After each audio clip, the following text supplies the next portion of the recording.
Well, the books that I picked for the library that we picked are a lot of good books to introduce people into Native American culture, language, and history. They're a great introduction into all of those facets and intricacies of Native peoples. There's a lot of great authors of these books that the Native American Student Association has communicated with or invited to events, or some of the books are even used in the Native American Studies courses here at NMU. So I think that's a good overview of why we picked these books. I've read almost all of them, so I think they're some amazing books.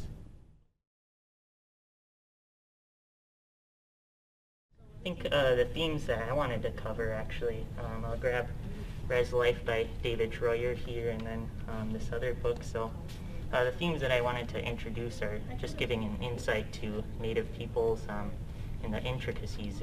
As I said, Res Life by David Troyer is a book that gives you an insight to what life is like on an American Indian reservation, and maybe even covers some of those historical trauma and how that is shown within drug use and alcoholism and problems and the great things about the res.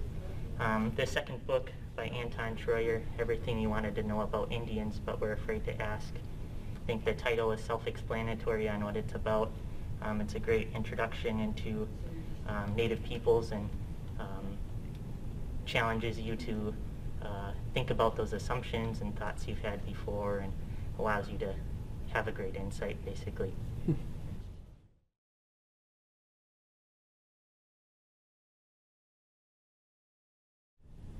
Yeah, I think I'll take this one.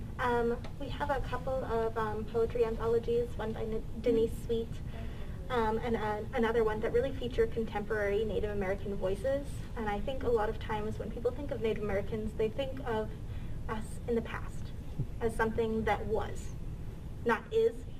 So I think that these books really get contemporary Native voices to tell our story today.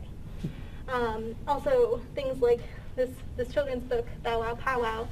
The word powwow has made its way into English usage. People often say, let's have a little powwow here, but they don't know what a powwow is or what connotations that word has for our culture. So even in something as simple as a children's book, it's really changing the thoughts around Indigenous peoples.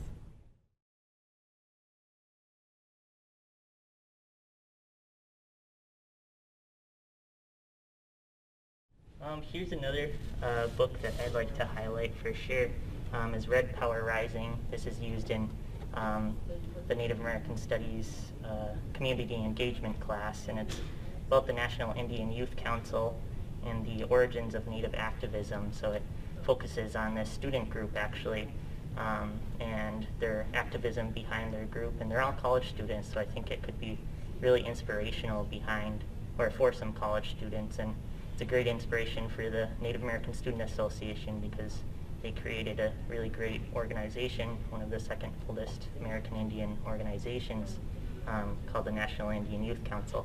So this is a great book. I think it's inspirational for college students, and yeah, I think that's some good themes there.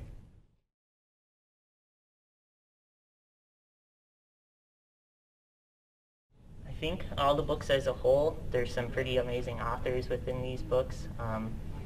Obviously, as I said, people that we've communicated with, and I've almost read all of these books here, so they're amazing books, amazing authors, and I know that you'll want to read more from there. I would point out one thing too, that all of these authors are Indigenous authors. They're Indigenous peoples telling their own story, not people from outside the culture looking in.